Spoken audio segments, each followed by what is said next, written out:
It was a cold Monday in Garfield Heights, Ohio, December 28, 1964. 16-year-old Beverly Jarosz was home for just a little while. She had plans, a quick change of clothes, then the mall with her friends Barbara and Margie. She was popular, bright and kind. She was the sort of girl whose future felt inevitable, but she would never leave the house again. All year, something had been wrong. The family phone rang at all hours. When someone answered, the caller breathed and hung up. An unsigned gift appeared in the backyard. No note, no explanation. One night, Beverly's father turned onto their street and saw a man standing in the dark, head tilted up toward his daughter's bedroom window. He chased him for a block, but the stranger melted into the night. Someone was watching Beverly. That morning, the family left for work, and Beverly and her sister walked to their grandmother's house for lunch.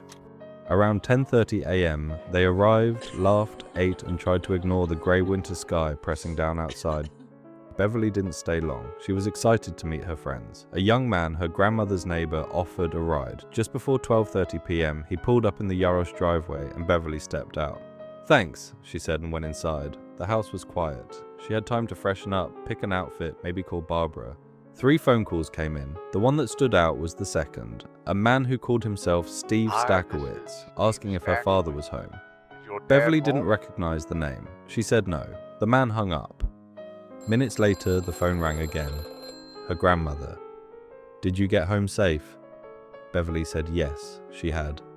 Then a knock at the door echoed through the house. "I have to go," Beverly said. "Barbara's here." Outside, the street was still. There was no snow that winter day, just dead grass and bare trees. Somewhere in the house, a radio switched on. Classical music filled the rooms, loud enough to bleed into the hallway to seep under the door. At 1:25 p.m., Barbara arrived, late, dropped off by her mother. She climbed the front steps and rang the bell once, twice, 3 times. No answer. From inside, music, swelling, and then a crash. A heavy, violent thud, like furniture tipping, like wood striking plaster. Barbara waited. She called Beverly's name. She tried the knob. Nothing. After a while, confused and embarrassed, she walked back down the steps. Maybe Beverly was angry. Maybe they'd sort it out later. Time crawled. When Beverly didn't show, Margie called Barbara. Calls were made to the grandmother, then to Beverly's father at work. Worry drained the color from the afternoon. Sometime between 4 o'clock and 4:30 p.m., Beverly's father unlocked the front door and stepped into the entryway. The house was still. He turned off the music. He called his daughter's name, then climbed the stairs. He found her in her room. There are scenes the human mind rejects. The police who responded, hardened men, some who had worked the Cleveland torso murders, would later call this the worst thing they had ever seen. Beverly had been strangled with a rope, stabbed over and over, wounds clustered in chilling rhythms of 3, and partially undressed. A police dog picked up a scent from her room, down the hall and out the back door. In the yard, strands of her hair clung to a bush. By the curb, there were footprints in a patch of sand, but they led nowhere. Whoever killed Beverly had come and gone in daylight, on a quiet street with neighbors at their windows and friends on their way. Detectives did what detectives do. They canvassed, they interviewed, they fingerprinted and polygraphed. Boys from school came forward willingly. Neighbors answered questions. Tips poured in. Leads bloomed and withered. There were names, each with a story. Daniel Schulte, 19, the ex-boyfriend with a leather jacket reputation, a greaser with a soft spot for Beverly. Their history was messy, teenage, intense. He said he was at work and he had a time card to prove it. A neighbor claimed to see him hurry home that day, but Daniel passed a polygraph. Years later, when the case was reopened, he refused to speak to police and left the country. Did grief harden into silence, or was it something else? Roger McNamara, the new boyfriend, straight-laced, devout, the opposite of Daniel. He said he'd been homesick, working on his car. His first polygraph was inconclusive. The second, he passed. He stayed close to the family. He sent letters. He prayed. For some detectives, his neatness felt too neat. But over time, the suspicions faded. He was cleared. There were neighbors watching from windows that winter, always watching, John Pellion, 2 houses down, admitted he'd watched Beverly sunbathing in the summer months. He was home alone the day she died. He failed to convince the polygraph. He asked co-workers how to beat one.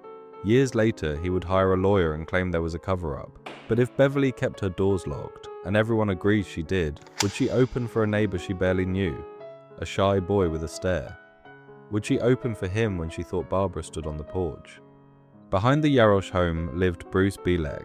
Older, studious, church-going. He worked on his car that day, he said, his parents nearby.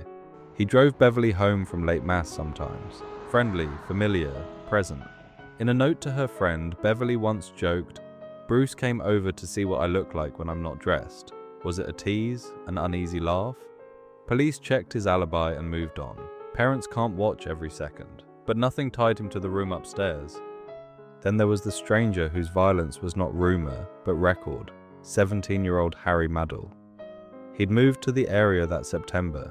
His childhood was a trail of broken doors and broken bodies. Assaults, knives, institutions. Weeks after Beverly's murder, he stabbed a pregnant woman in Elyria. When police questioned him about Beverly, he confessed, and then unraveled. He couldn't describe the house.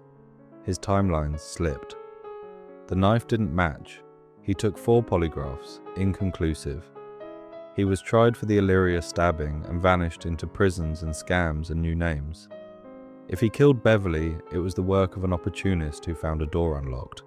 A door everyone insists was locked. And there was Barbara, the friend Beverly thought she heard at the door. Jealousy is a sharp thing at 16.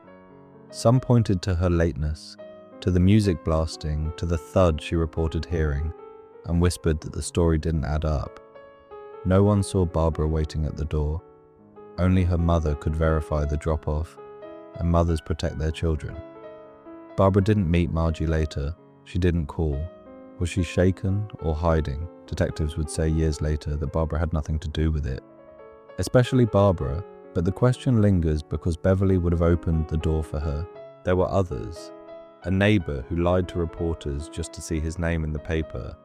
A classmate who picked up Barbara in his car near the time of the murder. Wealthy families with reputations to protect. Boys who orbited Beverly for reasons no one can fully explain. The investigators followed every thread they could grasp. 7 years passed. One afternoon, while Beverly's parents were at a neighbor's funeral, someone slipped into the Jarosz home. They didn't ransack. They didn't steal jewelry or cash. They took a single, intimate thing. Beverly's gold watch. They pulled 2 framed prints from the wall, copies of Beverly's favorite paintings, tore off the backing and left them on the floor, as if they were searching for something hidden behind the images she loved most, as if they needed to possess a piece of her that had been missed. By then the case had become a local legend. Children grew up and told it to their children. The house sat on its quiet street, modest and watchful, holding the secret. In 2015, hope flared. The Garfield Heights police brought the case to the Vidocq Society in Philadelphia, an elite circle of former FBI profilers, medical examiners, homicide detectives. They listened, they studied, they argued, and then they did something no one expected. They pointed away from the loud suspects, the greaser, the neighbor boy, the violent drifter, and towards someone quieter, someone who had keys or didn't need them, someone Beverly would have let in without a second thought. A family friend. According to detectives, this person's alibi cracked under pressure. Friends who were supposed to vouch for him didn't. He refused a polygraph.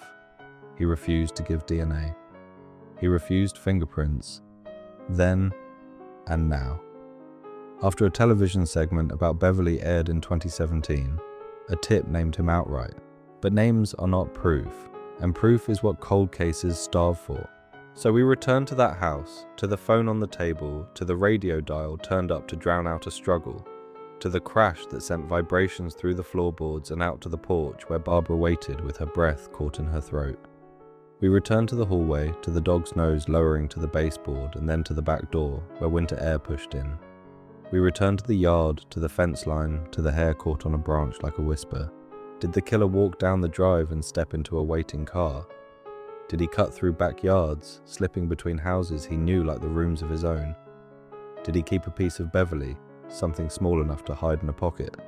And years later, when the ache became unbearable, did he return to tear open the frames and take what he felt he was owed? Beverly Jarosz was 16. She loved music and museums and the breathless thrill of parties with older college kids. She was cautious that year, cautious because someone had taught her to be. She did everything right. She locked the doors, she planned her day. She told her grandmother who she was meeting and when. And still, she died in her own home, in broad daylight.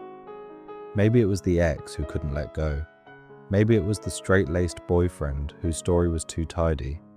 Maybe it was the neighbor who watched from his window. Maybe it was the drifter with a knife and a hunger. Or maybe it was someone closer, someone the family trusted, someone who knew the layout of the house, who knew when the parents left for work, who knew precisely how long Beverly would be alone. 60 years have passed. The phone doesn't ring anymore in that house. The anonymous caller's breath has run out. The prints on the wall have been rehung or replaced. The watch, wherever it is, ticks silently in the dark. But in Garfield Heights, the question remains, steady as a heartbeat. Who killed Beverly Jarosz?